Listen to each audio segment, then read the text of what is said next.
साम्राज्य क्या है जो तुम्हें अंदर से गर्म करता है कि भाई ऐसे नहीं बैठ सकते, तुम्हें अपने सपनों को साम्राज्य में बदलना है। जुनून, पैशंस, कंसिस्टेंसी, इंप्रूवमेंट और तुम्हारा पागलपन है। अगर ये चीजें आपके अंदर है तो तुम्हें खुद का साम्राज्य बनाने से कोई रोक नहीं सकता। किसी भी फील्ड में कामयाब होने का तरीका वो यही है, consistency with patience and improvement. जब इनका आपस में मिलन होता है तब लाइफ में इतने बदलाव आते हैं जिसकी कोई हद नहीं।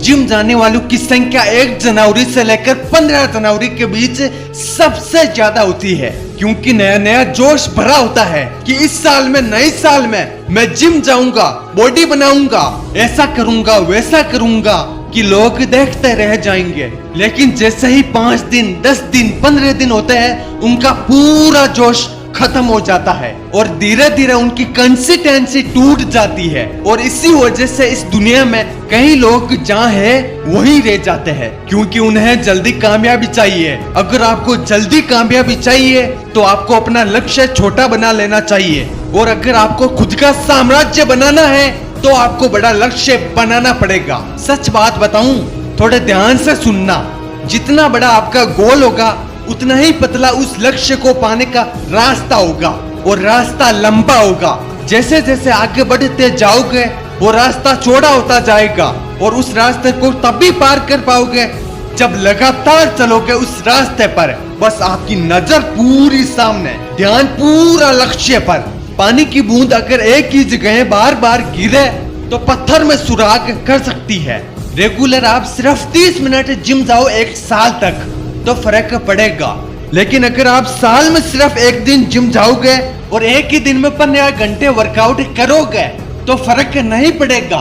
यानी किसी भी काम को आप लगातार करोगे तो ही उसमें रिजल्ट मिलेगा। अगर आप में लगातार किसी भी काम को करने की क्षमता है तो आप किसी भी मंजिल को पा सकते हो। कंसिस्टेंसी को ही अपना हथियार बना लेना है। जैसे ही कंसिस्टेंसी टूटी तो सारा खेल खत्म। जो भी तुम लाइफ में अचीव करना चाहते हो उसके लिए आपकी लाइफ में कुछ अच्छे दिन भी आएंगे बहुत, जब सब कुछ बहुत अच्छे से हो रहा होगा। उस गोल को अचीव करने के लिए कुछ खराब दिन भी आएंगे जब कुछ भी नहीं हो रहा होगा, जब सब कुछ गलत हो रहा होगा। मान लो उस गोल को अचीव करने के लिए 5 साल चाहिए, बीच में कुछ ऐसा टाइम आ सकता है, हफ्ता, 10 दिन, 20 दिन, महीना, जब सब कुछ गलत हो रहा होगा, जब ऐसा लग रहा होगा अब तो ये इम्पॉसिबल है। उसके बाद आप क्या करोगे? क्या आप टिके रहोगे अपने गोल पर या फिर छोड़ दोगे? अगर टिके रहोगे तो आपको योद्धा बनने से कोई नहीं रोक सकता, और वही टाइम होगा जब तुम बड़े से बड़ा लक्ष्य अचीव कर सकते हो। बस तुम्हें इसी कठिन से कठिन रास्ते से निकलना है। जितना तुम्हें लाइफ में ऊपर जाना है उतना ही ज्यादा खुद को घिसना पड़ेगा। बिना घिसे, टूटे फूटे कभी ऊपर नहीं पहुंच पाओगे।